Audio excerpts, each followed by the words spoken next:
Em continuidade, convidamos agora para ser mediadora da mesa redonda Problem-Based Learning in Health and Professional Education, a professora do Departamento de Expressão Gráfica da Universidade Federal de Santa Catarina, a professora pós-doutora Luciane Maria Fadel.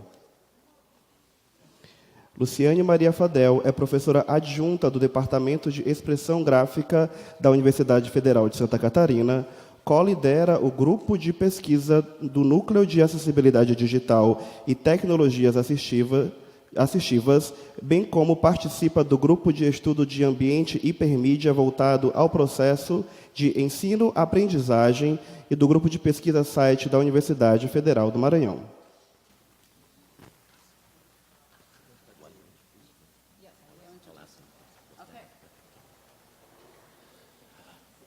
See? I'd like people to please help me a little bit before we get started. And while Luciane is doing the introduction, if you could stand up and get a little bit of oxygen to our brains.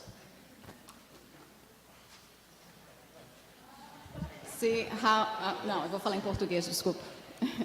Enquanto vocês fazem exercício com ele, eu vou introduzir. Ups, se mover.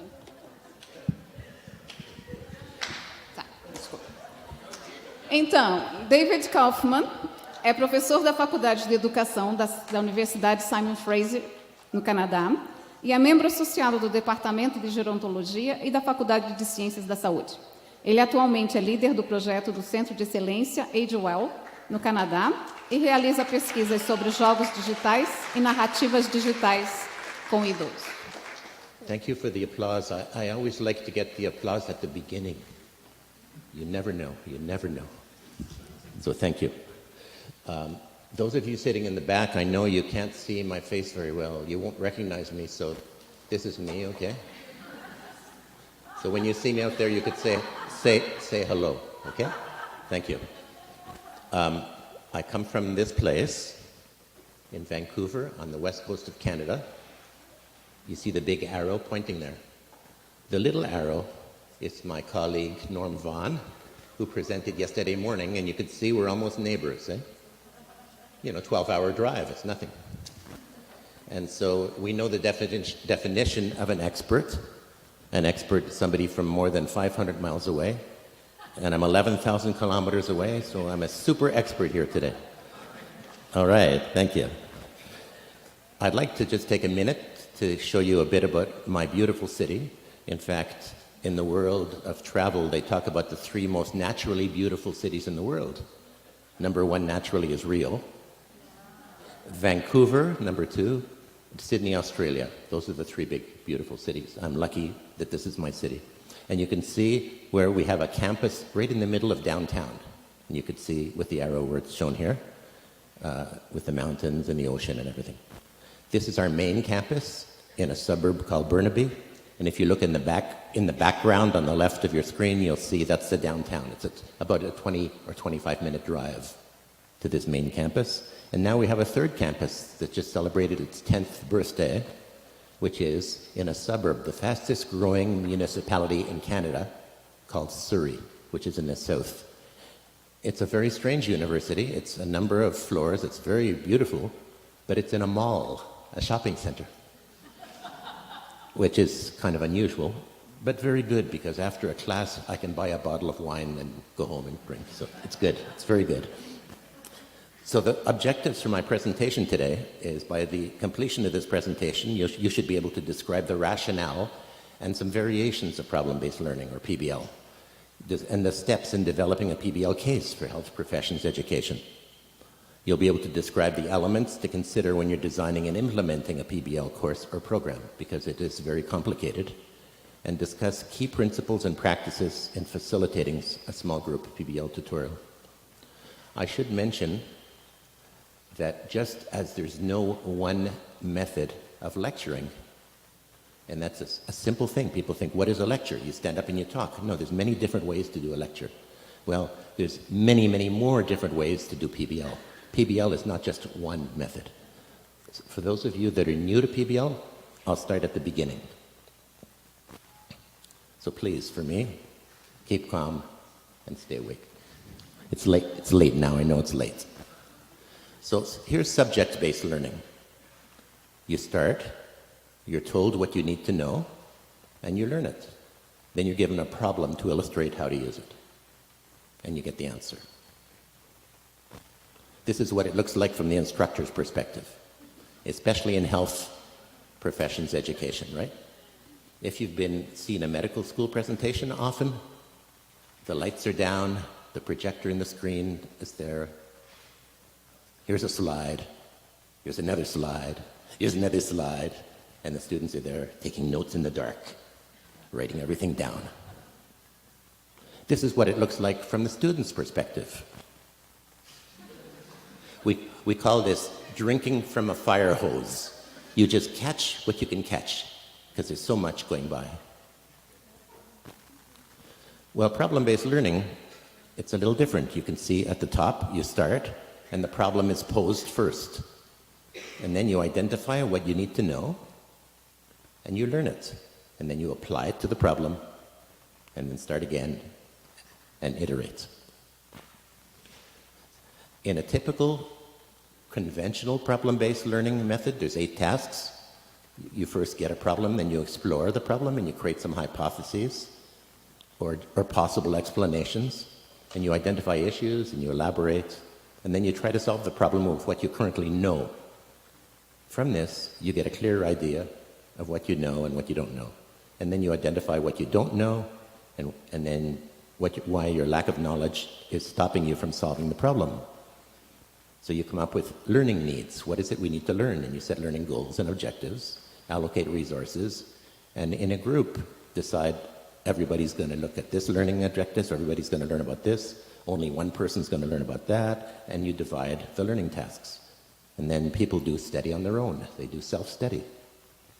And then come back to the group and share the knowledge. So everybody's learning from everybody else. You apply the knowledge to solve the problem. And then, very important in PBL, you assess the new knowledge and the solution, but you talk about the process.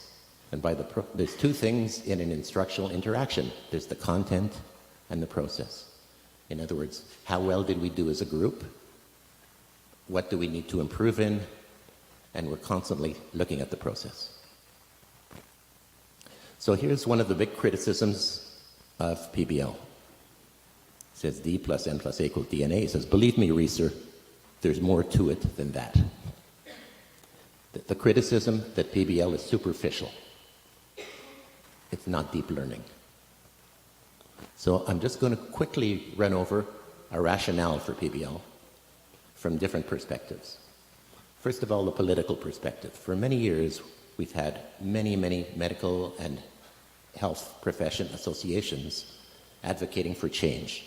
This idea of 35 hours of lectures a week, shoving information in as much as you can, covering everything as quickly as you can, hasn't been working. So there's been a lot of call for reforms. We see many of those reforms happening. In the presentation just previously, we see a lot of improvement, a lot of change in medical education. The philosophical rationale, what's the purpose of education in the first place? Well, a lot of people would argue it's to empower you. It's to empower you to live a better life. It's empower you to become a self-directed learner. It's empowered you to be a better citizen. PBL empowers the learner. From an educational perspective, there are many principles for good practice. For example, increase student-faculty contact. Well, in PBL, the tutor is the faculty member. There's a lot of contact. Cooperation, cooperative learning, active learning. In fact, if those of you that have heard the term 21st century skills, we talk about communication, we talk about teamwork, problem solving, decision making, a lot of skills that PBL provides. From the professional practice perspective, the role of health professionals is getting very complex. To do information management, to improve communication in what we call patient-centered health profession or patient-centered approach, problem-solving skills, self-directed learning skills, a lot of new roles are necessary, and PBL helps to develop those roles. From a research perspective, that's a simple one. There's many positive findings that support PBL. For example, in my medical school, when I was at Dalhousie as the director of medical education, we did studies on PBL and we tracked the whole first cohort of the PBL class. We tracked them right through, and then we tracked the last cohort of the traditional curriculum. And we managed to get all of the scores on the Medical Council of Canada exams. And we compared those scores. Normally, that material is totally confidential. So we found a third party, and we had the third party keep a list of code numbers and student names, and we passed that to the Medical Council, and they passed the scores back to these people, and they blinded all of the scores and gave it to us. So we actually had the data from those Medical Council exams. And there were no significant differences between the PBL students and the traditional students. But the PBL students had learned a whole lot of skills in terms of self-directed learning and problem solving and etc. But in the content exams, there were no differences. And finally, from a psychological perspective, which is one of the rationales that's often given, PBL is motivating. What are the elements of motivation? Curiosity. Well, you see a case and you want to solve the case, so you're curious. Relevance. Well, the cases are what students are going to be doing in practice, so the cases are relevant. Satisfaction. Students derive satisfaction that they're able to work through and solve these cases, and they feel themselves improving. And from a cognitive perspective, and that's a big PBL rationale, to solve the problem, you start with what you know already, and you activate your prior knowledge, which is an important psychological principle. The next thing is context. The students are learning the basic science, and they're learning everything, but in a clinical context. So then when they have to apply it in a clinical context, that information is available to them. And then finally, elaboration. Elaboration means that instead of just passively receiving information, like in a lecture, you talk about it, you argue, you discuss it, and eventually you make that information yours. So here's the old model, needless and useless competition. He says, one day, Wilson, I'll be sitting at that desk. In other words, the uselessness of competing like that. And what we're working towards, and PBL works this way, is a model like this. 0 says to 1, without you, I am nothing. And now we have a 10. In other words, we know through constructivist theory that by working with others and learning together, everybody's learning will improve. Okay, so there's many variations of PBL. I mean, look at this. PBL can vary in terms of its purpose. It can have different types of cases, different types of formats. Instructional goals can be different. The organization of the class can be different. The models of tutoring that the tutor uses can be different. Resource materials, whether they're supplied or not, assessment methods can be different. In other words, there's no such thing as a single PBL model. There's many different models. I'll give you an example by going through some of these. For example, what's the purpose? Well, in first year or second year, the purpose of the case is to learn your basic science, but in a clinical context. Or a little later on, for example, in your rotations, you're learning clinical reasoning skills. So you have shorter cases, different cases. Or maybe the case is about learning community or population health issues, or epidemiology. Or maybe it's about learning how to manage a disease or illness. So the case starts with knowing what the disease is, but then you talk about management. Or maybe it's about learning genetic counseling. What other possible purposes could a case have? What other kind of case could we have? Does anybody have any idea? Put your hand up if you have an idea. 100 rei for the first person. Okay. Another case could be an ethics case, about ethical behavior, for example. Another case could be a communication case, where there's an issue around the patient, etc. So we can have many different cases.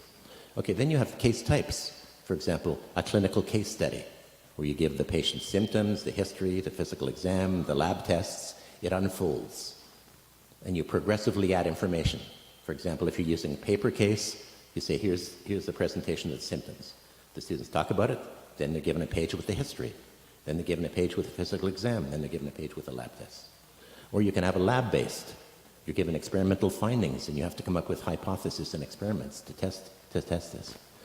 Or you can do a real-life scenario. For example, if a student or a group of students are going around to the patients with a clinician, at that point the clinician can pose a problem, like a real life problem right now. And then as you walk away from the patient or while you're at the bedside, you discuss it and you try to resolve it. Or you could look at a published research article ahead of time and you have to give some background and you have to create a case around that. So there's many others. There's many other case types. What about formats? Well, the case could be a short little case. For example, in the clinical years, in the residency, when you're doing a half-day residency session, once a week, for example, the cases will be just little presentations, and you talk about them, they'll be done. But at the beginning, they're longer cases that are several pages long that unfold. The cases can be in print, but they can also be media. They can be a video of the patients, whatever, presenting. Or they can be a computer simulation. We see more and more of those. Or they could be a simulated patient, somebody who's playing the role of a patient. Or they could be an actual situation. And what about the guiding questions? For example, in a case at the presentation, is there a guiding question that says, what are your initial hypotheses, or what do you think might be the problem? Or you leave the guiding questions only for the tutor, for example, or the students? Or is the most important, is the case based on a discipline? Is it an anatomy case, like in our curriculum was an anatomy case, or a biochemistry case, or genetics case? Or does the case integrate several disciplines? And then we're talking about the transdisciplinarity that people were talking about before, which is a great way to bring together the disciplines. And is the case closed? Does the case writer provide the closure and says, okay, this is what happened, this is what it was? Or is the case left open? Many different variations. Okay, here's a little cartoon. You can see he's in a bowling alley. There's all these little pins from bowling. Struck from behind, all right. And from my first examination of the wound, I say this was done by some kind of heavy, blunt object. In other words, look for clues, right? And at the beginning, the clues have to be very obvious. And later on, they get a little bit more challenging. And what about the instructional goals? Why are you doing PBL? Are you doing it as the main instructional strategy, like we did, to change the whole curriculum? Or when I was working with PUC for a number of years, and I went there 4 times to work with the curriculum committee, the whole curriculum changed to PBL in Curitiba. Or what about PBL integrated with other teaching strategies? For example, occasionally in 1 or 2 areas or classes, or once a week, you do a PBL cases. Or what about PBL in the laboratory tutorial portion? And what about the models? Do you have a dedicated tutor? That is one faculty member who stays, for example, for 8 weeks or 10 weeks with the group, several times a week in their meetings? Or do you have a tutor who's roving? Like, for example, we did some PBL in our dental school, but the dental school doesn't have the financial resources that the medical school has, at least in our country. So what happened was, in the dental class of about 30 students, the students were broken down into groups of 4, and they took turns, facilitators, being the tutor, but the faculty member was always there, and sometimes 2 faculty members, and they would wander around. And they'd listen, and they'd help, and they'd feed in. But then it wasn't so resource intensive that you didn't need. And should the tutor be a faculty member or a student? For example, in the engineering program at McMaster, a guy called Donald Woods wrote a book about this, where each student takes turns for a whole case being the tutor. And at the end, all the students in the group evaluate them, give them feedback, and they get graded for this too. Is a tutor guide supplied or not? And are there tutor meetings? For example, in our program, every tutor for every case, there was a guide that the case writer had written. Here's the purpose of the case, here are the questions you should ask, here's what we're trying to learn, and here's the guidance that you need. If the students are getting off track, bring them back on track. The tutor guide would explain that. Otherwise, you could give the same case and it could go anywhere, right? And we had a meeting at the beginning for every tutor who was going to tutor a case, including myself. We got a briefing from the case writer, and they explained all of this to us and what we should do and how we should handle the case. And what about a more recent innovation, an online tutor? So how do you tutor online? Well, you either do it synchronously, which means everybody's in the room at the same time, But of course, then the model of speaking takes turns a little bit. But it seems, and there's a recent article written in McMaster University that shows that synchronous tutoring is just as effective as face-to-face.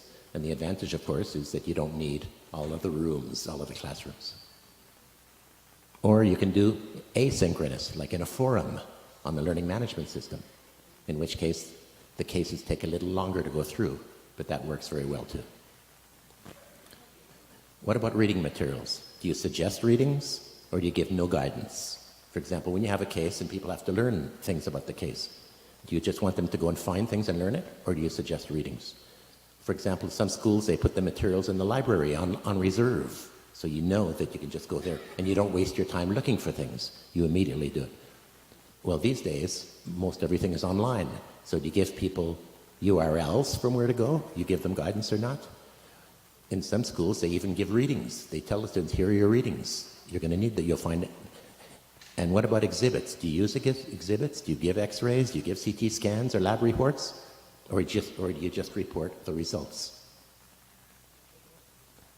And you put the resources on the web now. And the last one is the feedback and the assessment. What are you assessing? Are you assessing their content knowledge at the end of a course or a section? Well, then people argue about this because they say, we're teaching a method of problem solving. We're teaching a method to students to learn how to make decisions, how to solve problems, how to think. And then we give them a test at the end that's a series of multiple choice questions about the content. It's not consistent. And people argue about this a little bit too. So how are you going to assess content? And what about skills? Are you going to assess the skills? For example, in our program, halfway through the course and at the end of the course, the tutor would fill out a form assessing every student's performance in the tutorial. And what we said was, to pass this course, you have to pass the exam at the end, and you have to pass the tutorial. In other words, show that you're doing your work, show that you're learning, you're coming up with learning issues and bringing them back, show that you're participating. And halfway through, if a student wasn't doing their job, we would meet with them as a tutor. For example, a student after, say, in an 8-week course, after 4 weeks, wasn't speaking. I take the student aside and say, are you having a problem? You're not speaking? You don't seem to be participating. The student will say, I am. I'm listening very carefully. I'm taking good notes. I'm learning a lot. I am participating. I'm just not a person that speaks very much. And the answer was, oh, so you're happy to take the knowledge, but you're not really interested in giving anything back? Is that what you're saying? And usually the student would understand that they have to participate. It's their ethical duty, you could say, if they're going to be part of the group. So the question becomes, what kind of cognitive skill do we assess? Do we assess recall of knowledge or analysis? Do we assess the tutorial process or not? Do you give just a pass mark or do you give a grade? That's a big argument. We got rid of grades. We just gave a pass. Why is that? Because that eliminates competition. So people would say, well, what are we going to do when people want to go to residency? And you look at their marks, and they want to get into a residency. So we said, okay, it's more work for faculty, but they're going to have to write letters. And we're going to have a lot of qualitative, supportive information, as well as indication that they passed. After a couple of years, people didn't like this, so we added one element. We added pass and pass with distinction. So there was a little difference. That was a compromise. So a lot of decisions that you have to make when you're designing a curriculum. Lucien, any idea how much time have I used so far? 15 to go? Okay, so developing a case. First of all, decide what's the purpose of the case, how does it fit into the curriculum, and then what are the specific objectives. Then you have to develop the problem. So don't develop a problem before you know these things, and then the format. So outline what's the case going to accomplish in the course or curriculum. For example, does it integrate information from different disciplines? Does it encourage higher order skills? What role is this case going to play? And where is it going to fit? Where are we going to put it into the curriculum? And are the students familiar with any of the material related to the case? How much time are we going to allow? How many tutorial sessions? How much study time between tutorials so students can do their learning and bring back the learning. A lot of decisions about the curriculum. And then what's the student expected to get out of the case? Are they going to learn content, or is it more about skills? How focused do you want the case to be? Should it be focused to one area or several areas? And what are the elements of the problem that can lead the students to the learning objectives? Like, for example, the problem has to be clear. The most successful cases tell a rich story. That is, they include lifelike details that enrich the case. And for example, most cases in PBL have been, it'll say, a patient walks into your office and blah, blah, blah, blah, blah. But we're talking about this, and what we're teaching our medical students is not about that this is not a person. This is just a problem you have to solve. And there's a big movement now, certainly in our countries, towards what we call patient-centered medicine. The patient is a person, he has an identity. So we should be trying to build into the cases something about the identity and the story, not just the symptoms. What about format? How will the case unfold? Are you going to hold back some information so students have to brainstorm? Are you going to provide guiding questions? Are you going to provide a page of symptoms and then a page of history and then a page of physical exam and then a page of lab findings? Like, how is it going to be? Or is the case all going to be presented in one paragraph and you just deal with it? And it depends where in the curriculum it is. If the case is in first or second or an early year, it's going to unfold. But if the case is in the residency where you're having a half-day educational session, it's going to be one little paragraph, and you see hundreds and hundreds and hundreds of cases that are available on the internet that are just those simple, easy cases like that you go through quickly. So in a 2-hour session, you'll go through maybe 3 cases. In a continuing medical education situation with health professionals, it's the same thing. You'll have an evening, people will come, they'll have the dinner, etc. Then you'll sit for 2 hours, you'll work through 3 cases. Here's a typical first year, year 1 PBL medical case. Right? You're a final year medical student doing your clinical rotation in family medicine. Your preceptor hands you the following information about 22-year-old Mary O'Doul, an Irish expat. She's called for an immediate appointment. She wants to be seen because of severe lower abdominal cramping. She's unable to report for her shift at the Melia Police Hotel, where she works as a chambermaid. The manager will require a medical certificate for her absence. So the very first stage is people brainstorm. Okay, what are the possible explanations for here? And you just brainstorm. Anything goes. So you start writing on the list. Cancer, problem with pregnancy, blah, blah, blah, blah. You just write. We don't even call them hypotheses, because usually for hypotheses you have to know something. But if this is an early case, you call it, what are the possible explanations? And then you go through the process where you rank them. You say, okay, what's the most likely? What's the next most? Is this a high probability, a low probability, medium probability? And you go through a process like this. And then you say, okay, what history questions do you want to ask the patient? And people come up with some questions. And then we get the history. She states she awoke this morning and noticed a small amount of bright red blood on the bed sheets. She used the bathroom and noticed bright red blood in the toilet bowl and her vagina. I'm sorry if anybody's getting a little dizzy here. She then took a hot shower and became dizzy, almost fainting during the shower.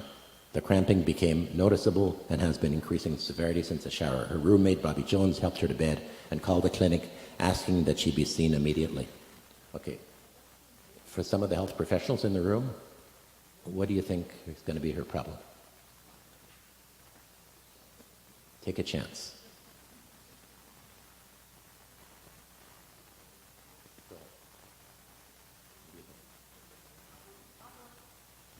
Okay, so we're on the right track. We said she's aborting, possibly. And so we'd have to bring her in and do a physical exam. This case, it turns out, was about ectopic pregnancy, where the egg, is stuck on the fallopian tube and then starts to bleed, etc., etc. Okay, here's a genetics case. Mr. and Mrs. Cheng are in their early 40s and have been married for over 25 years. You'll notice that the cases at least they talk about them as this is a person or a people. Mrs. Cheng is now 10 weeks pregnant, comes to your office for his prenatal checkup. They have 2 children, Jean, age 16, who's been in an institution for the mentally retarded since age 5. Mary, age 17, is in a special school for the deaf. The family live downtown above the dry cleaning shop they own and operate. Any ideas what's happening here?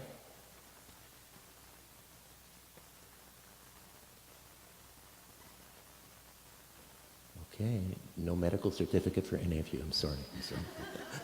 Okay, so this one is about learning about environmental illness and all of the problems that come in a dry cleaning shop, and they live above it, and they've been living for this for many years, and the impact that that's had on pregnancy and on their children. Interesting case, McMaster University. Here's an interesting ethics case. A 30-year graduate medical student tells the following story. My resident had finally arranged for a 75-year-old patient to be discharged to a nursing home. The morning of her scheduled transfer, the nurse informed us she had suffered from diarrhea the night before. And anyways, as I finished my progress note, which mentioned the diarrhea and pending laboratory tests, my resident glanced over my shoulder and told me to add that the diarrhea was resolving and was getting better. This surprised me, as neither I nor the resident had asked the patient whether she still had diarrhea. Why? This doesn't seem ethical. What's the problem here? Is it ethical?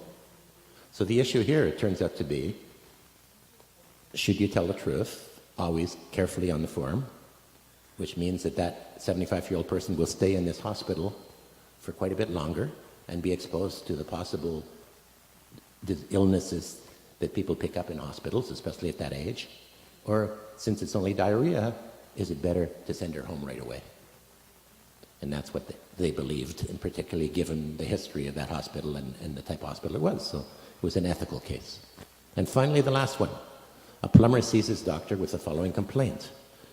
During a hard cough this morning, I suddenly tasted blood in my mouth. As this has occurred more often these past few weeks, I have become a bit anxious. That's it. That's the whole case. That's a case that you'll do in residency and deal with it right away. If you permit me, because I know it's getting late, I'm going to take a small diversion and tell you a little joke that's related to this. That a man calls a plumber to fix the leak in his kitchen sink, and the plumber takes out a wrench and fixes it in 5 minutes, and he gives the man a bill. Says, that's going to be $250. And the bill is much too high, says the man. I'm a doctor, and I don't even charge that much. I know, says the plumber. I used to be a doctor. There you have it. Okay. To finish off, well, not to finish off, I'm going to talk a little bit about tutoring in PBL. There's a delayed reaction. Okay, so here's a typical example of student-centered teaching.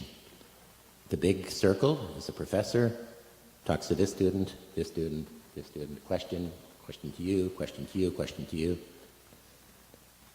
We call that a seminar. That's what a seminar is usually, right? But if we want to use in PBL a student-centered approach, this is what it looks like. Everybody's talking to everybody else. Where is the tutor in this picture?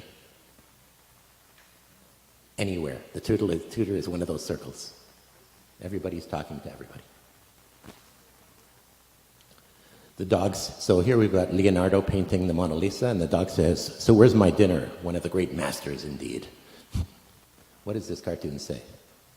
It says that in PBL, in these situations, it's not important to the student at this point that you're a great clinician or a great painter. What's important is that you're a good teacher, because they're here to learn from you. And it's about learning, right? That's what your tutor is about. So in a quick overview, this is really simplification.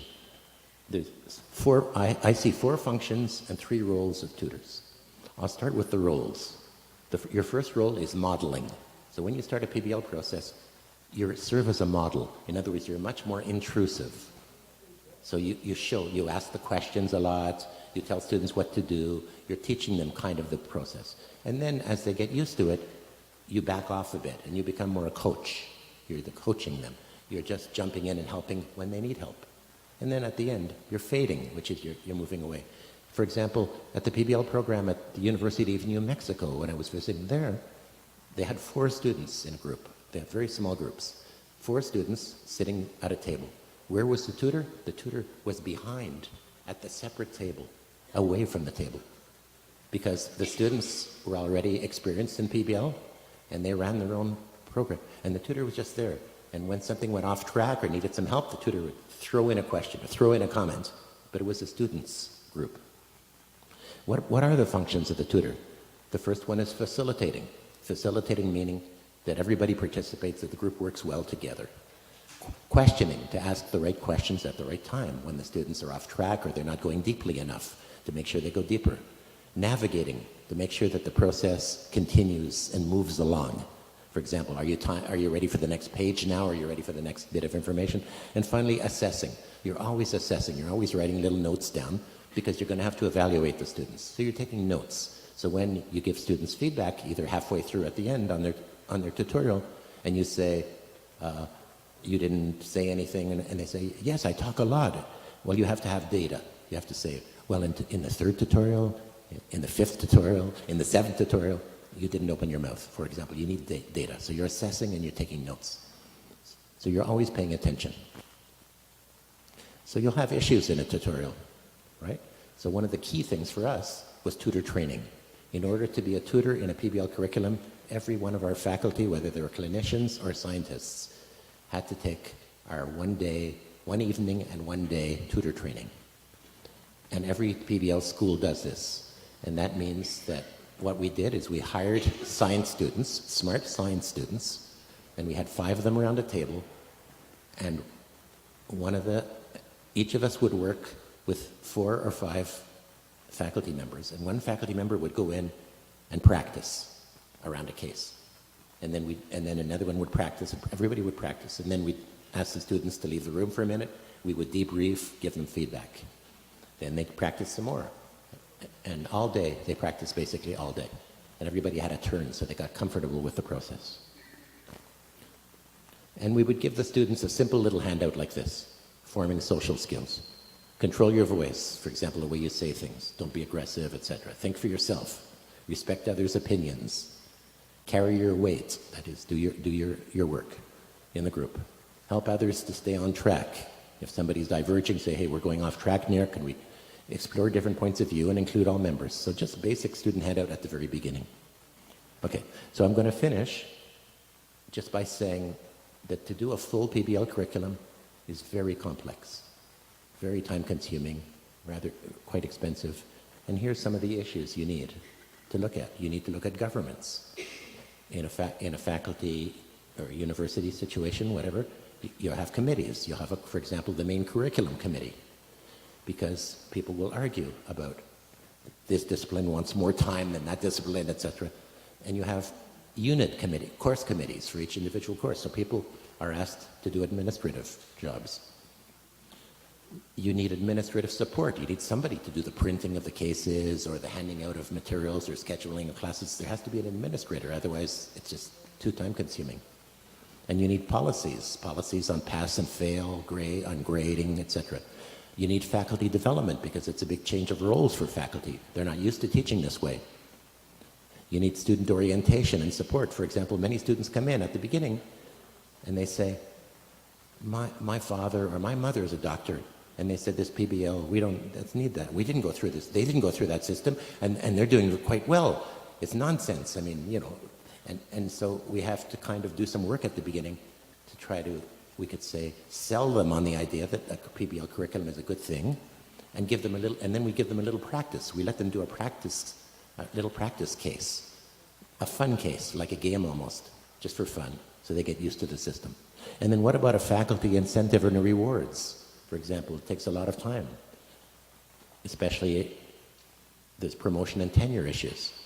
And student evaluation, should it be consistent with the PBL method, or is it going to be strictly content-based? And what about evaluation? You need evidence to show that the curriculum is working, especially if it's new, because people are going to question it. So you need program evaluation data to collect. So it's a big deal. So there's a lot of resources and books, websites, a lot of material, and basically this is the end.